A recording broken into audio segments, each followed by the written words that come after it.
Hey, I'm Riggers. Thanks for dropping in. How are we all doing today? Today, I would like to talk about what games I have been playing in the month of April 2026. So, at the start of the month, I was playing a lot of Borderlands 4, which I have right here, and it's super deluxe form. It's glorious steel case. Looks very, very snazzy, all opened out. That is pretty gorgeous, that. All the lovely, DLC codes. Already redeemed. Sorry.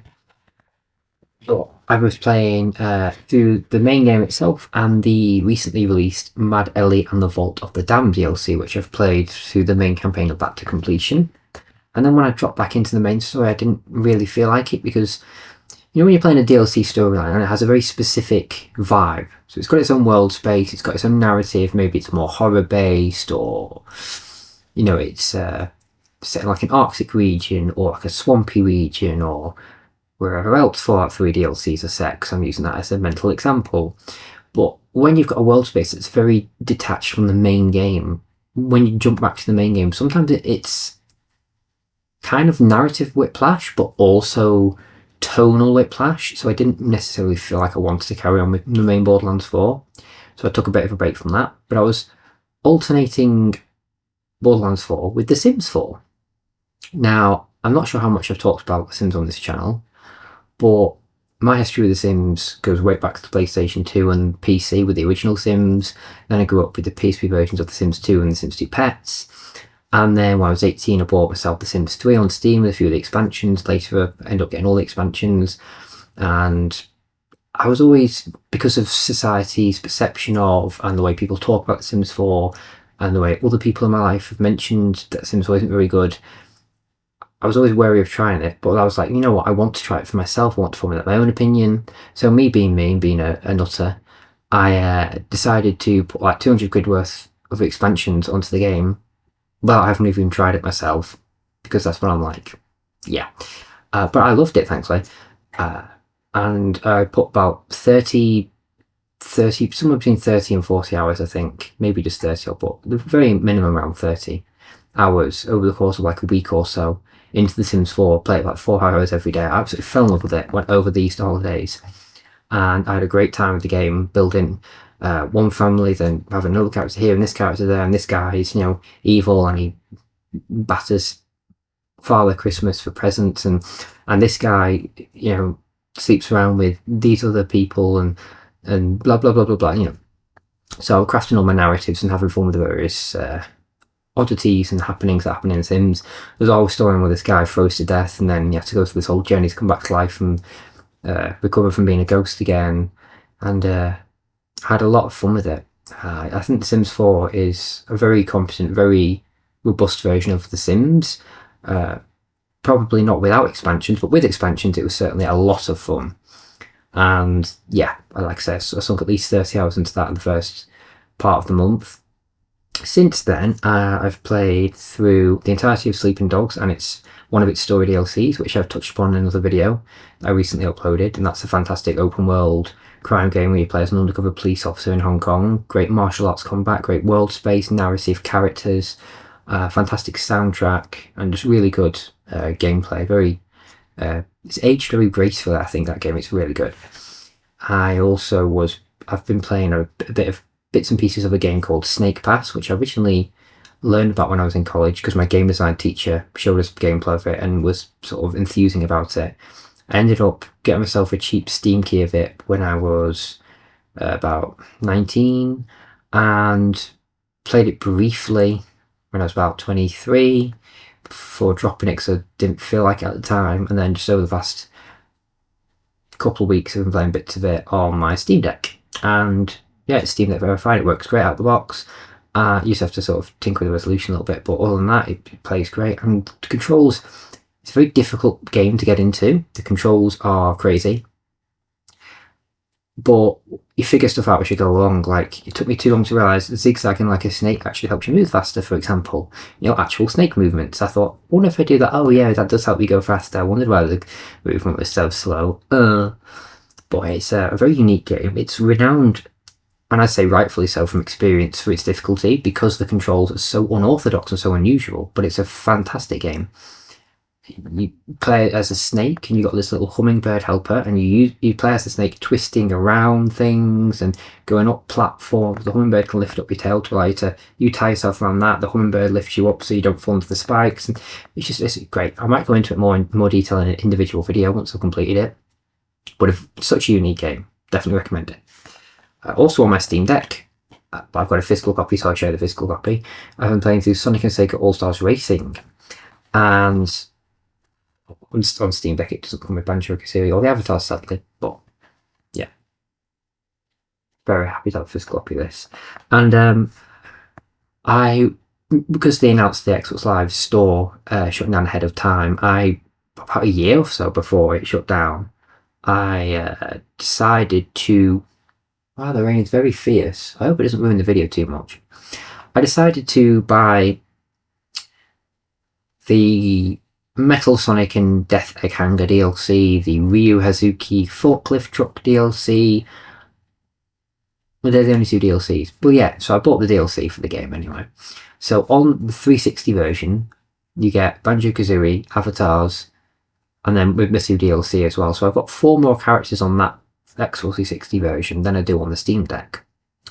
But other than that, it's basically the same game. So this playthrough I'm playing on the Steam Deck just for the ease of it. You know, I can sort of relax and unwind in bed playing it, and it's just a nice chill experience. You can take it on the go or whatever. And Sonic and Sega All-Stars Racing, it's always been my favourite, and even with Crossworlds out, Sonic Racing Crossworld, I still prefer Sonic and Sega All-Stars Racing. I'm a fan of the simplicity of the gameplay and the racing format, just being straightforward, sort of that sort of Mario Kart energy without any gimmicks. None of the transformed vehicles or teleporting to different worlds, just straight up racing around a track. There's shortcuts, and you've got power-ups and a great cast of characters and unlockables, and it's very good. And there's a mission mode with challenges, and there's just so much going on, and it's just fantastic. And I keep saying that word. I'm going to try not to repeat myself with that word too much. I'm very conscious of language and repeated words. I watch a lot of other people in life repeat the same sorts of words and sentences a lot, so I'm going to try and colour my language a bit more to be less repetitive. Hopefully I'll manage it. The main game I've been playing over the past week or so, week and a half or so, is Dynasty Warriors 6. Now, I recently uploaded a video where I unboxed a huge chunk of the Dynasty Warriors games, and I decided I'd sort of cut down the middle a bit. So I've got quite a few of the PlayStation 2 ones. I've got quite a few of the PlayStation 3 ones. I thought if I'm going to try one of the mainline Dynasty Warriors games, I don't think it's a good idea to start right at the beginning, because older clunky gameplay. I feel it's easier to get into older games if you're familiar with and are already a fan of a newer one, if it's a franchise you're unfamiliar with. So I thought I'll start with a newer entry, the newest entry I have that's an absolute just normal mainline game. This one came out, it says copyright 2008 on the back, but then it says 2007, 2008 here. So I'm guessing maybe the Japanese version came out in 2007 and it was released in the West in 2008. Either way, I've pretty much fallen in love with the game straight away. Incidentally, that character happens to be the character I'm playing through the game right now. Can't remember her name, I've only played one level as her. But Dynasty Warriors gameplay is just... You're just thrown in the mix, and there's literally hundreds of NPCs, and you just mow them down. You do different combos and different sort of special moves. They're called Musuo moves. And you've got strategies and these big, massive maps, and it's just like going into skirmishes, and it's just like war strategy, and it's so cool. Playing as characters from the 3 opposing kingdoms, because you can play as at least 3 or 4 characters from each of these main factions, and that woman I just showed you on the back, she's from some other affiliated faction, so there's a lot going on. There's a lot of playable characters, a lot of campaigns. It's going to take me tens and tens of hours to get through everything in this game. It's going to be a long game. It's going to be a long franchise, I'm sure. But considering I knew next to nothing about the games, I've just dove straight in, and I have really, really enjoyed my time with it. Dynasty Warriors 6 is a game I'm totally hooked on. And so far I've completed the stories of 3 characters, and now my 4th. And I'm not bored. It's very engaging. Sometimes you do have to repeat battles. So when you do it in one campaign, the Battle of like Fon Castle, you'll have to do it as another character and then maybe another character, because if there's loads of perspectives and there's these three main factions, they all take part in that same battle. So you'll be playing it from different perspectives with different strategies, and you'll have different allies. So characters you'll get to know and I'll be allied with in one playthrough, you'll have to mow them down and kill them in the next playthrough. It's really fascinating for the gameplay, the combat. There's a skill tree with you can choose different perks and abilities as you level up your character for each battle you complete. You can choose horses, and the horse that you gravitate towards, the more you take it into battle, the more that levels up. And you choose and change your equipment and just your whole. There's so much that goes into it, and it's a really great game. It is fantastic. You have to formulate strategies on the go, and it's just this very fluid real-time combat. And even when it's got like a lot of NPCs, the game will slow down, but not in a way that feels like it's chugging. It's almost like it goes into slow motion. It's like it kind of works. The game slows down, but it doesn't look like it's struggling. It looks like it's doing it as an intentional effect, and it looks very nice. This video was way longer than I wanted it to be. Oh dear. But I think I've talked about all the main games I've been playing this month. Oh, Tekken Tag Tournament HD. I absolutely hammered that. I finished the arcade mode as every single character, including every secret character. And I miscounted in my Tekken Hybrid video. There was, I think, three more characters that I didn't count by accident in that video. So I ended up doing, how many characters would it have been? Hang on, I've got my notebook here. I had to do 20 runs of the game. I'm that sad because I like my statistics and stuff. I wrote down that I completed the game on the 11th of April at 7:38 p.m. That is, for clarification, that's the only time I've ever written the exact time I completed any game. I do keep lists of. I've got loads of lists going back. I started logging them properly in 2020, and going through, I have lists of what game I completed, what platform it was, what date it was, and then I sort of went backwards as much as possible from pre-2020 all the way to early 2000s, and I've got like a very much smaller list because I didn't complete as many games in my youth and adolescence. But it's nice to just I keep the price stickers on the inside cases of my games and receipts. I like to see what things cost when I bought them, when I completed it. That's just how my mind works. I like knowing these things. It feels ordered. I don't like chaoticness. It's just how my brain works. Life as a neurodivergent person, fun. So yeah, I can't think of anything else of particular note that I've played this month. I've just been using the PlayStation 3 and the Steam Deck, really.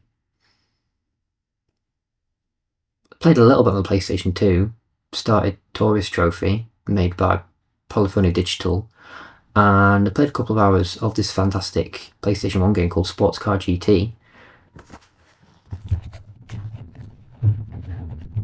which I'll show you the case of. I don't really have much to say about this other than that it's an older, slightly more rudimentary, but very fun and competent racing game that I enjoyed a lot. But yeah, I don't think there's anything else really to talk about in this video that I've been playing, other than I want to open the floor to you guys, to anyone willing to comment and ask what games you've been playing. But other than that, thank you for watching. I've enjoyed making this video, having a quick chat. It's very rainy outside, but I found the way relaxing. So I'm just going to chill out, quickly edit this video, and have a relaxed evening. I'll see you guys in the next video. Thanks for watching. Bye for now.